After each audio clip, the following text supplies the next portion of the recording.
Howdy, my name is Nonat, and today I'll be explaining the often confusing subject of archetypes in Pathfinder 2nd Edition.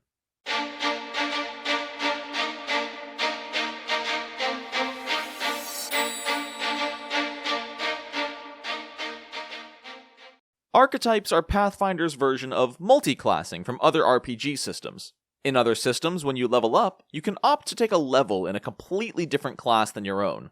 The level up process is exactly the same as normal, but they follow the rules on the new classes page. This isn't the case for Pathfinder 2e. Once you pick your character's class in 2nd edition, that's it. You can't take levels in another class unless something drastic happens and your GM allows you to pick a new class. However, any level where you obtain a class feat, which is every even level, you can choose to forego your class feat in exchange for an archetype feat. These feats are often underpowered for the level in which you can acquire them, but they give greatly expanded options for your character. Once you realize that archetypes are basically just additional options for feats, it becomes much easier to understand. Before we dive into how they work, I want to explain how to qualify for them and what they do for your character. First off, no matter what archetype you take, your hit points per level will never change unless a feat specifically states it, like the Fighter Resilience feat. You will always gain your primary class's base hit points per level. So if a wizard dips into the Barbarian archetype, they will still only gain a base 6 hit points per level. Next, not all characters are eligible for all archetypes. For example, if the wizard from the prior example wanted to take feats from the Barbarian archetype, he would first require at least 14 Strength and 14 Constitution. The prerequisite ability scores follow the same formula for each archetype. The minimum will always be 14, and the specific ability score will always be that class's key ability. It's also worth noting that, in this video, I am only covering multi-class archetypes, and only the information that's in the core rulebook. Once the Advanced Player's Guide is released, I'll be sure to make videos on the new archetypes, as well as go over the rules regarding skill archetype feats and class archetypes. If you're new to the system and confused already, don't worry about it. The archetype system seems complex at first, but hopefully I'll be able to simplify it for you. So let's get started. Every multi-class archetype starts with the same feat, the Dedication. These feats can only be taken at level 2 or higher, so you can't take an archetype at first level. Dedication feats are often very weak, and serve as the transition period for a character who is learning to expand their abilities. As an example, the Wizard Dedication feat grants the character trained proficiency with arcane spell attacks and arcane spell DCs, trained proficiency in the Arcana skill, and a spellbook with only 4 cantrips from the arcane spell list. On top of that, the character may only prepare 2 of these cantrips per day. Comparing this to a first-level wizard who gets 5 cantrips per day and 2 first-level spells, the dedication is obviously quite a bit weaker, but the archetype does give all of this simply from taking a single feat.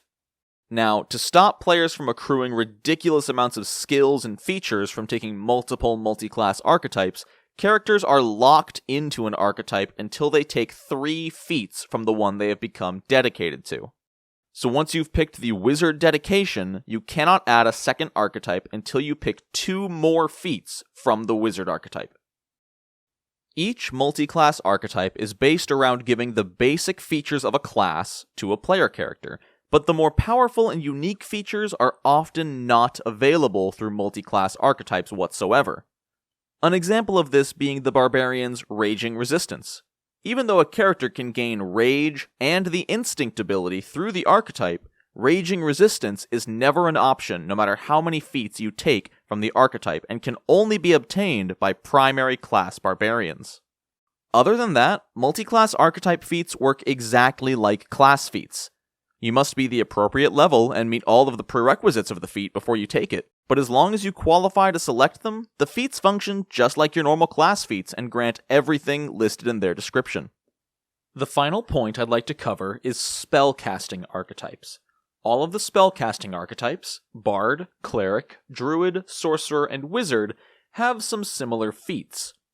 They all have the Basic, Expert, and Master spellcasting feats. These feats are a bit unclear in what they do, so allow me to explain. At 4th level, you may take the basic spellcasting from your archetype, and this will grant you a single 1st level spell from the appropriate spell list, as well as a single daily 1st level spell slot to cast it with.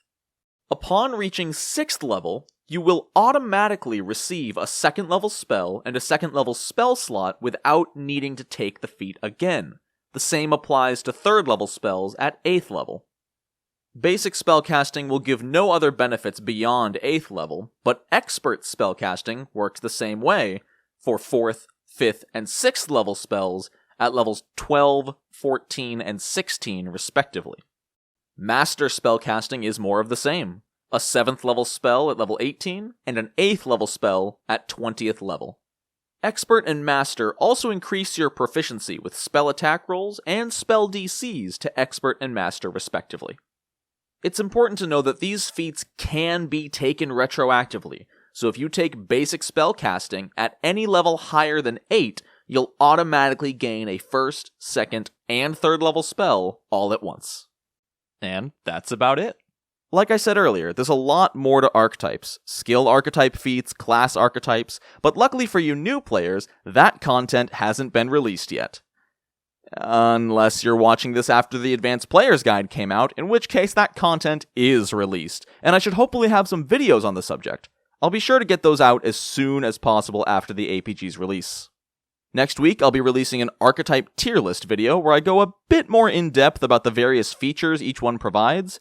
I have some opinions about some of these archetypes and whether or not it's worth investing your precious class feats into them, so look forward to that.